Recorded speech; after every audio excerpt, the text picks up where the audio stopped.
আসসালামু আলাইকুম প্রিয় শিক্ষার্থীবৃন্দ, আশা করি তোমরা সবাই ভালো আছো। ঢাকা কলেজের অনলাইন ক্লাসে তোমাদের স্বাগতম। আমি রুনা লায়লা, সহকারী অধ্যাপক, পরিসংখ্যান বিভাগ, ঢাকা কলেজ। আজকে আমি ফোর্থ ইয়ারের ছেলেদের ইকোনোমেট্রিক্স এর উপরে ক্লাস নিব। তোমাদের এর আগে বেশ কয়েকটা ক্লাস হয়েছে ইকোনোমেট্রিক্স এর বিভিন্ন টপিক, মাল্টিকোলিনিয়ারিটি, হেটারোস্কেডাস্টিসিটি এগুলোর উপরে ক্লাস হয়ে গেছে মোটামুটি। আমরা অটো কোরিলেশন শুরু করেছিলাম। তোমাদের কোর্স কোড হচ্ছে 243611 আর তোমাদের কোর্স টাইটেল ইকোনোমেট্রিক্স, এটা তোমরা জানো। এখন আজকে আমি যেটা বলবো, অটো কোরিলেশনের কিছু কনসিকুয়েন্সেস নিয়ে আজকে আমরা আলোচনা করব। আমরা জানি অটো কোরিলেশন হচ্ছে ডিস্টারবেন্স টার্মগুলোর যে রিলেশন। আমরা জানি মাল্টিকোলিনিয়ারিটির ক্ষেত্রে ইন্ডিপেন্ডেন্ট ভেরিয়েবল গুলোর মধ্যে যে রিলেশন সেগুলো নিয়ে আলোচনা করা হয়। হেটারোস্কেডাস্টিসিটি কখন অ্যারাইজ করে, যখন ডিস্টারবেন্স ভেরিয়েন্স ইকুয়াল থাকে না, তখন হেটারোস্কেডাস্টিসিটি অ্যারাইজ করে। বাট কোরিলেশন হচ্ছে, অটো রিগ্রেশন হচ্ছে এই যে র্যান্ডম এরর টার্ম যেটা থাকবে তাদের মধ্যে যে রিলেশন টাইমস অনুযায়ী পরের বছরের বা আগের বছরের যে রিলেশন থাকবে সেটাকে আমরা বলি অটো কোরিলেশন। তো আমরা দেখি যে কনসিকুয়েন্সেস অফ অটো কোরিলেটেড ডিস্টারবেন্সের মধ্যে যেটা আমরা পাবো সেটা হচ্ছে, আমরা একটা মডেল কনসিডার করি যেটা হচ্ছে y = x beta plus U, একটা ম্যাট্রিক্স ফর্মে এটা।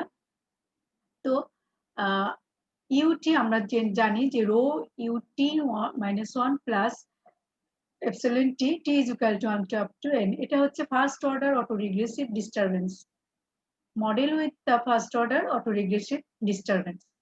এখানে অ্যাজাম্পশন আছে যে এক্সপেকটেশন অফ ইউ 0 এবং কোভেরিয়েন্স অফ ইউ হচ্ছে ওমেগা, যেটা হচ্ছে একটা পজিটিভ ডেফিনিট ম্যাট্রিক্স। ঠিক আছে, আর এক্সপেকটেশন অফ এপসিলন টি হচ্ছে 0, তবে এক্সপেকটেশন অফ এপসিলন টি আর টি প্লাস 1 এদের মধ্যে যে অটো কোরিলেশন থাকবে সেটা sigma square, that is variance sigma square, যদি s is equal to 0 হয়, অর্থাৎ s0 মানে ইটি এপসিলন টি, দ্যাট ইজ এটা সিগমা স্কয়ার। বাট যদি s not is equal to 0 হয়, দ্যাট ইজ এটা যদি 1 হয়, টি প্লাস 1 টি প্লাস 2 এরকম হতে থাকে, তখন কিন্তু এটার মানটা হবে 0। এই অ্যাজাম্পশনটা ফলো করে আমরা কনসিকুয়েন্সেস গুলো দেখব যে আমরা কি পাচ্ছি। তো অর্ডিনারি লিস্ট স্কয়ার মেথডে আমরা জানি যে বিটা হচ্ছে estimator of beta b is equal to x prime x inverse x prime y. So x prime x inverse x prime y এর ভ্যালু তো আমরা জানি y is equal to x beta plus u। এখন আমরা যদি এটাকে ভেঙে লিখি তাহলে আমরা পাচ্ছি x prime x inverse x prime x beta plus x prime x inverse x prime u। তো x prime x inverse x prime x মানে তো আইডেন্টিপটেন্ট ম্যাট্রিক্স, এটা 1 হয়ে যাচ্ছে, তাহলে আমাদের শুধু থাকবে beta plus x prime x inverse x prime u। এখন আমরা বিটা যদি এই পাশে নিয়ে যাই, b minus beta is equal to x prime x inverse x prime u। But এখন যদি আমি এটা এক্সপেকটেশন নেই, এক্সপেকটেশন অফ ইউ মানে 0, তার মানে এই পুরাটা কিন্তু আমাদের 0 হয়ে গেছে। So OLS estimate unbiased under auto correlated disturbance, অর্থাৎ ওয়েলেস এস্টিমেট কিন্তু আনবায়াসড হলো। এখন আমরা এটার ভ্যারিয়েন্সটা দেখে নিচ্ছি যে covariance matrix of B is variance of B is equal to expectation of B minus beta into B minus beta prime. That is, আমরা এখন যদি এই যে তোমরা জানো বি মাইনাস বিটা মানে আমরা এখানে দেখেছিলাম x prime X inverse x prime you. এখন এই মানটা আমরা এখানে বসিয়েছি, বসানোর পরে আমরা যেটা পেয়েছি X prime X inverse expectation of B minus beta, কিন্তু এখানে আমরা 0 পেয়েছি। That is expectation of beta মানে হচ্ছে expectation of b is equal to beta. তাহলে এখানে আমরা যদি মান বসিয়ে আমরা পাচ্ছি x prime x inverse x prime expectation of u prime into x prime x inverse. আমরা এই ভ্যালুটা বসিয়েছি কোথা থেকে বলতো? এই যে আমরা এর আগেরটাতে যেটা পেয়েছিলাম যে বিটার ভ্যালুটা আমাদের b সমান ছিল যেটা x prime x prime inverse u, এই b minus বিটা মানে হচ্ছে x prime x inverse x prime u. তো এই ভ্যালুটা আমরা এখানে একবার প্রাইম দিয়ে বসিয়েছি, এখন আমরা এটা পেয়েছি। ঠিক আছে, একটা টার্ম তো জিরো হয়ে গেছে, যেহেতু এক্সপেকটেশন অফ ইউ একটা জিরো হয়ে যাবে, বাকিগুলো এখানে আছে। তো এক্সপেকটেশন অফ ইউ প্রাইম মানে হচ্ছে ওমেগা, যেটা ছিল একটা ম্যাট্রিক্স, যেটা ছিল পজিটিভ ডেফিনিট ম্যাট্রিক্স ওমেগা। তাহলে আমরা এটা যেটা পেয়েছি এটা not is equal to sigma U square X prime X inverse. So আমরা কি বলতে পারি যে রেসিডুয়াল ভেক্টর এখন আমরা দেখতে পাচ্ছি যে e is equal to y minus x beta e prime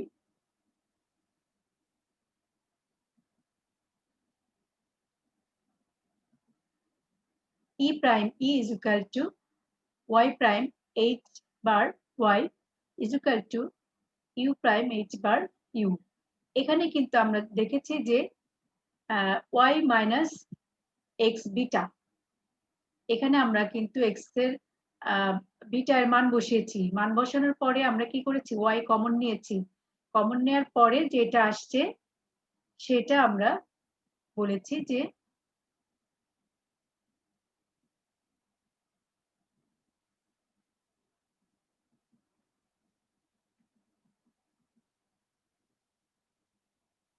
তাহলে আমরা দেখতে পাচ্ছি যে expectation of E prime E is equal two expected value of you prime minus expected value of you prime x prime X inverse x prime you. That is, এটা মানে আমরা জানি n sigma square minus trace of x prime X inverse x prime omega x, since s square is equal to e prime e divided by n minus 1. So expectation of s square is equal to sigma square divided by n minus 1 minus 1 by n trace of x prime x inverse x prime omega x. So s square is a Bayes estimator of sigma square. In fact, s square has a downward bias. তাহলে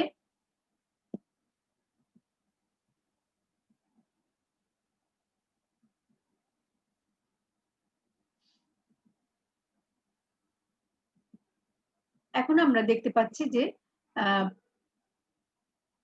তাহলে application of OLS fails in case of autocorrelation in the data and leads to serious consequences as overly optimistic view from R square.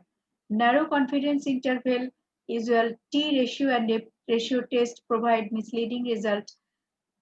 Prediction may have large variance since disturbances are non-spherical. So generalized least square estimate of beta yields more efficient estimate than OLS. কারণ GLS of beta is equal to হবে beta estimate is equal to x prime omega inverse x prime omega inverse y, that is expected value of beta estimate is equal to beta, and variance of beta is equal to sigma square x prime omega inverse x inverse. So GLSE is the best linear unbiased estimator of beta. তাহলে application of OLS fails in case of autocorrelation, কারণ এখানে R square এর ভ্যালুটা over estimated হয়ে যাবে, confidence ইন্টারভ্যালটা narrow হবে, এবং আমরা যে টেস্টগুলো করি t test F test coefficient test বা কাই স্কয়ার টেস্টের জন্য আমরা টি টেস্ট আর এফ টেস্ট করি, সেক্ষেত্রে এগুলো কিন্তু মিসলিডিং রেজাল্ট দিতে পারে। সেই জন্য আমরা এবং ভেরিয়েন্স অনেক বড় হয়ে যাবে, এই জন্য disturbance R non spherical. So general least square estimate of beta is more efficient than OLS.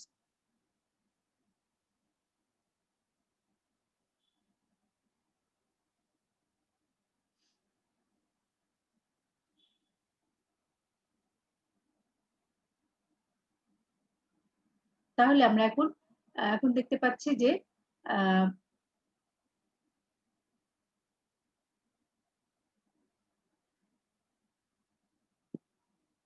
JLAC of beta is equal to আমরা পাচ্ছি যে beta is equal to x prime omega inverse x, x prime omega inverse y. এখন expected of beta estimate is equal to beta. So variance of beta হচ্ছে sigma square x prime omega inverse x inverse whole inverse. So JLAC is the best linear inverse estimator of beta. এখন আমরা test দেখব কিছু auto কোরিলেশনের। আমরা আজকে Darwin-Orson test নিয়ে আলোচনা করব। তাহলে আমরা এখানে দেখি যে আমরা কি করি অটো কোরিলেশনে আমরা নাল হাইপোথিসিস কি ধরবো যে there is no auto correlation between disturbance term, that is null hypothesis হবে rho is equal to 0.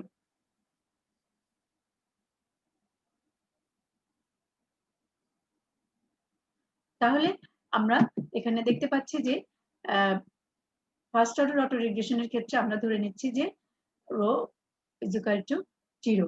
এখন OLS estimate ইউজ করে আমরা পাই beta is y is equal to x beta plus u and obtain the residual vector y is equal to y minus x beta is equal to h bar y. এবং এটা কিভাবে হয় এটা তোমরা জানো যে যেহেতু beta is equal to x prime x inverse x prime y, তাহলে আমি যদি এখানে বিটার মানটা বসিয়ে দেই তারপরে আমরা y কমন নিচ্ছি, কমন নেওয়ার পরে ভেতরে থাকবে 1 minus x x prime x inverse x, এটা আমরা আগেও বলেছি। এখন তাহলে আমরা কি পাচ্ছি e is equal to x prime y minus x beta, ঠিক আছে। আমরা এই রিগ্রেশন ইকুয়েশন ফিটেড এই ইকুয়েশনটা থেকে আমরা এটা পাচ্ছি। তো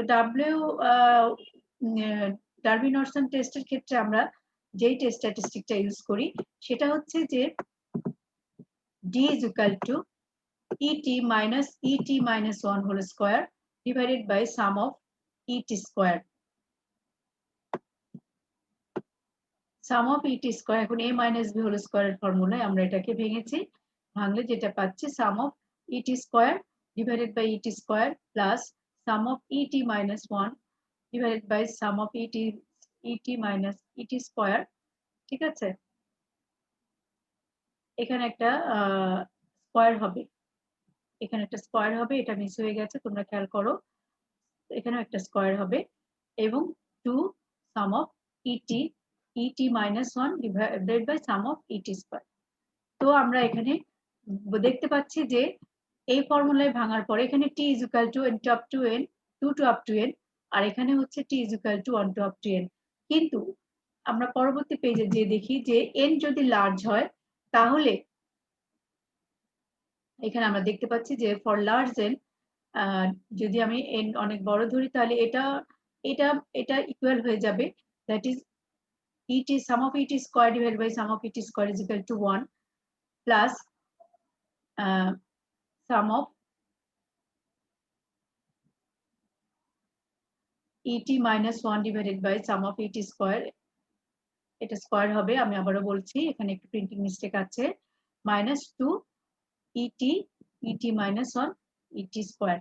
তাহলে এটা কিন্তু 1 plus 1 minus twice r, where r is the sample autocorrelation coefficient from residual based on OLAC and can be regarded as the regression coefficient of et on et minus 1.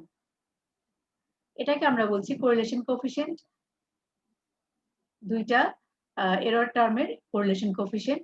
আবার এটাকে অনেক সময় regression coefficient বলা হচ্ছে যে sum of et এটার উপরে এটা ডিপেন্ডেন্ট, অর্থাৎ এখানে সাম অফ et স্কয়ার কে আমরা বলছি ইন্ডিপেন্ডেন্ট এবং et minus 1 কে আমরা বলছি ডিপেন্ডেন্ট। সো এখন আমরা কিভাবে কনক্লুশনে যাব সেটা একটু দেখে নিচ্ছি।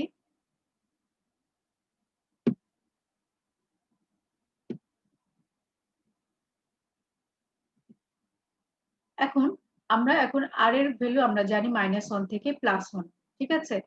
তাহলে আমরা পজিটিভ কোরিলেশনের ক্ষেত্রে আমরা দেখব যে d এর মান যদি পজিটিভ অটো কোরিলেশন হবে যদি d <2 হয়। পজিটিভ কোরিলেশন মানে কি 0 থেকে r এর মান 0 থেকে 1। তোমরা আবার এভাবেও আমরা দেখতে পারি যে r এর মান যদি 0 থেকে 1 এখানে দিয়েছি তখন d এর মান হবে 0 to 2, অর্থাৎ d <2 তখন হবে পজিটিভ অটো কোরিলেশন। আর যদি d lies between 2 to 4, that is r এর মান যখন নেগেটিভ -1 আর 0 বসাবো 0 থেকে বেশি 0 থেকে ছোট কিন্তু -1 এর থেকে ছোট, সেই ক্ষেত্রে আমরা কি পাবো d এর মান একবার 2 পাবো আর একবার 4 পাবো। So d is greater than 2 মানে নেগেটিভ অটো কোরিলেশন। আর যদি d is equal to 2 হয় তখন আমরা বলবো there is no correlation, that is zero auto correlation. তাহলে আমরা এই d এর ভ্যালু গুলো কিসের উপরে ডিপেন্ড করে পাচ্ছি? r এর মান। ওভাবেও আমরা ব্যাখ্যা করতে পারি যে r এর মান বসিয়ে দেখলাম যে d এর মান কত আসে। ঠিক আছে? সেইভাবে আমরা ডিসিশন নিতে পারি যে আমাদের পজিটিভ অটো কোরিলেশন হবে না নেগেটিভ অটো কোরিলেশন নাকি জিরো অটো কোরিলেশন। তাহলে E depends on X. So for different data sets, different value of D are obtained. So sampling distribution of D depends on X. ঠিক আছে? তাহলে sampling distribution কি করলো of D depends on X. Consequently, exact critical value of D cannot be tabulated owing to their dependence on X. Darwin-Watson therefore obtained two statistics, D underline and D bar, such that D lies between D to D, and their sampling distributions do not depend upon X. তো Darwin Watson টেস্টে আমরা যেটা দেখলাম test স্ট্যাটিস্টিক্সটা মনে রাখতে হবে এবং আমরা অ্যাকচুয়ালি যেটা পাবো d is equal to 2 into 1 - r, দেন আমরা একটা কমেন্টে বা ডিসিশনে যাব।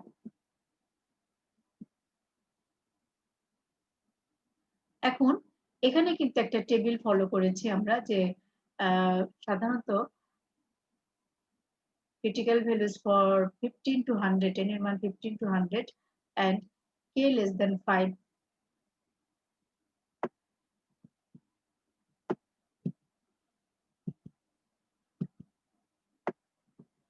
no tables are available for n lies between 6 to 100.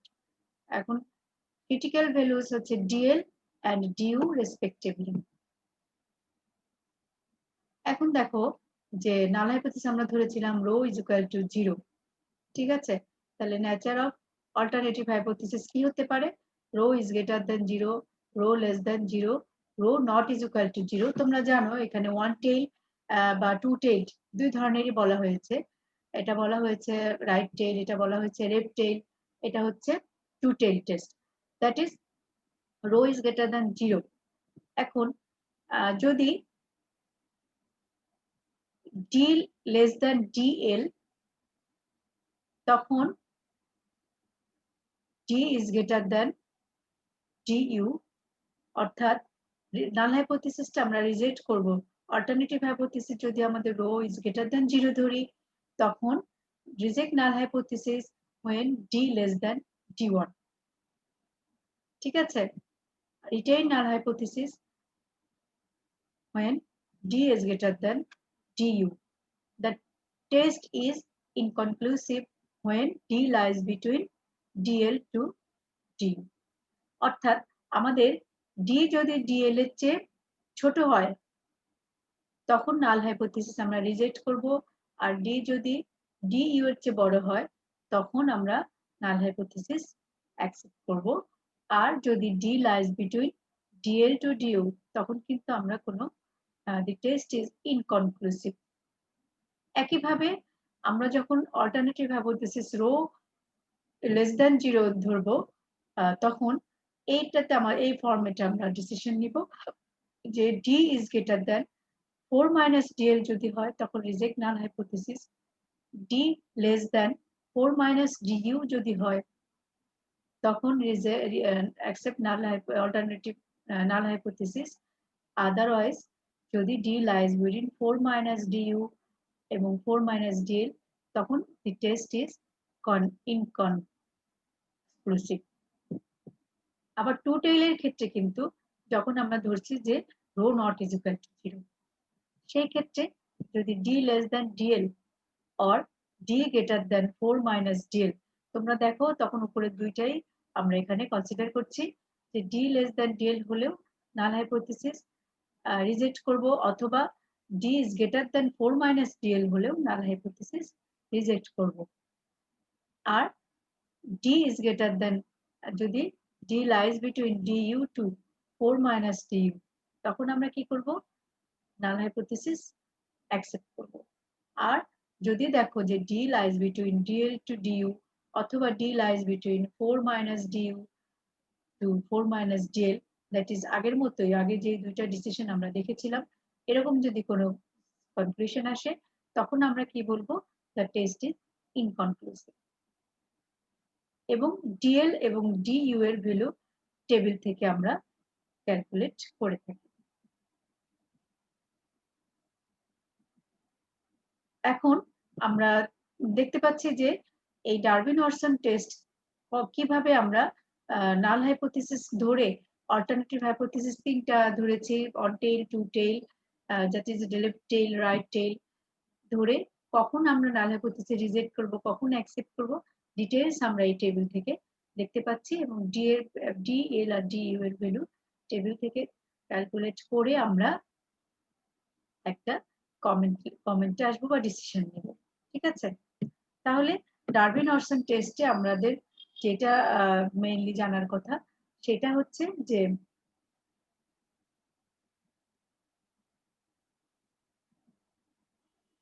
আমরা টেস্ট স্ট্যাটিস্টিক প্রথমে ক্যালকুলেট করব, তারপরে আমরা পজিটিভ অটোকোরিলেশন, নেগেটিভ অটোকোরিলেশন এরকম দেখব, এবং লাস্টলি আমরা টেবিলের মাধ্যমে এই ভ্যালুগুলো দিয়ে আমরা কম্পেয়ার করব। এখন আমরা দেখি যে limitation of Durbin Watson test.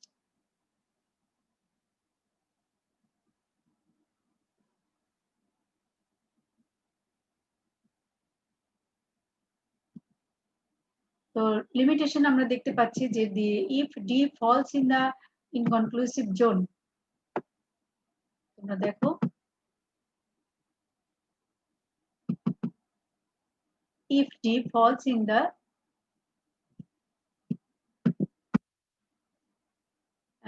inconclusive zone, then no conclusive inference can be drawn.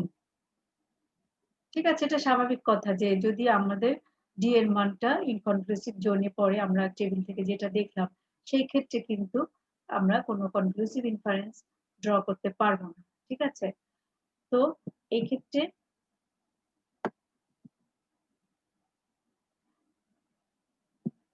this zone become fairly larger for low degree of freedom. On solution is to reject null hypothesis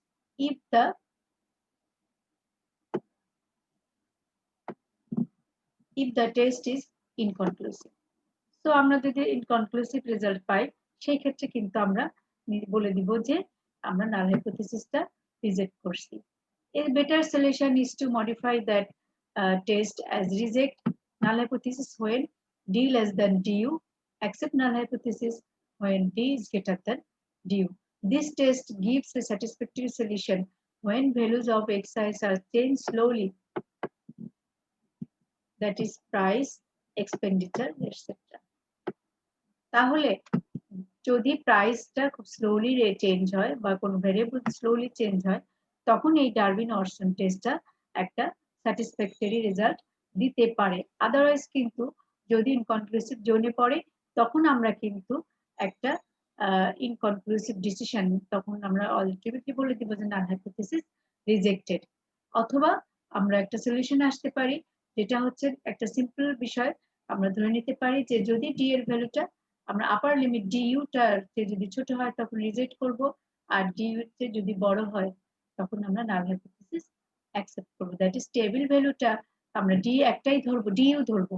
তো DU এর সাথে compare করে যদি calculated ভ্যালুটা table ভ্যালুর চেয়ে ছোট হয় তখন নাল হাইপোথিসিস আমরা রিজেক্ট করছি, এবং ক্যালকুলেটেড ভ্যালুটা যদি টেবিল ভ্যালুর চেয়ে বড় হয় তখন আমরা নাল হাইপোথিসিস অ্যাকসেপ্ট করছি।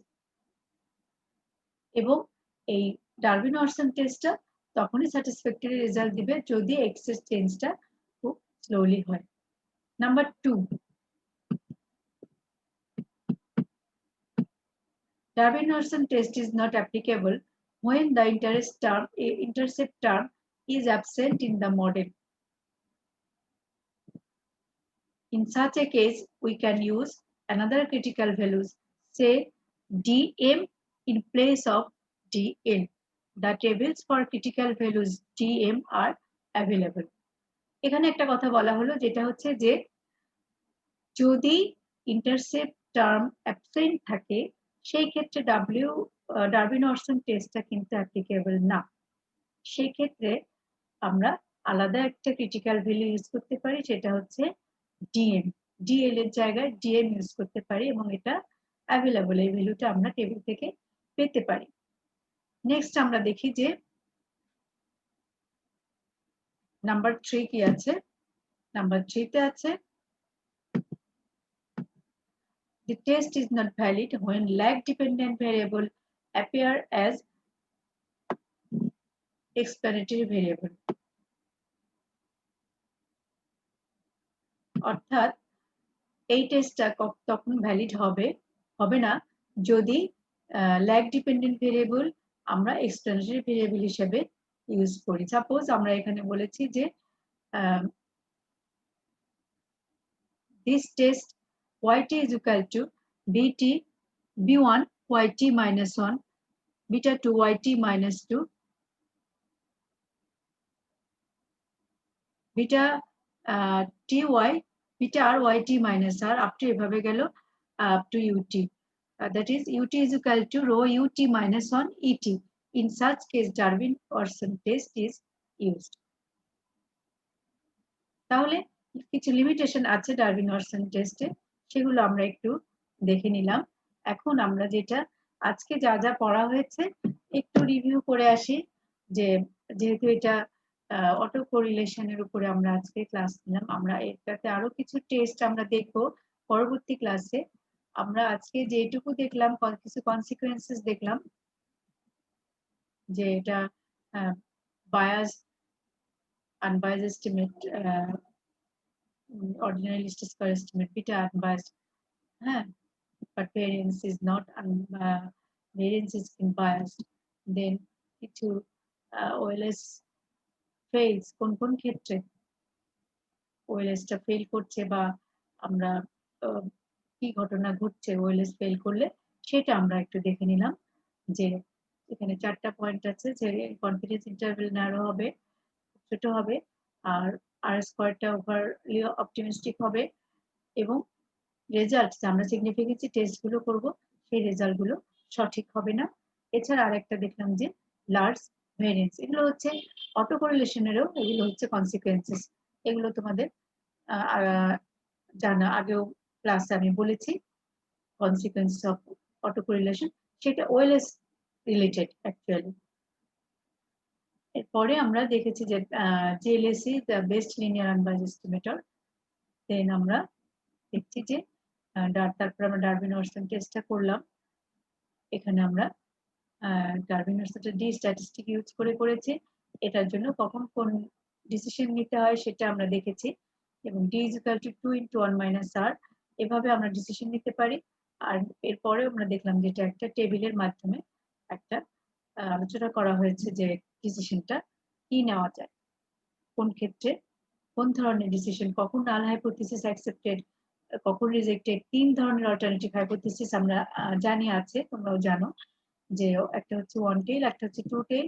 ওয়ান টেইল আবার দুইটা হতে পারে, একটা লেফট টেইল আর একটা রাইট টেইল।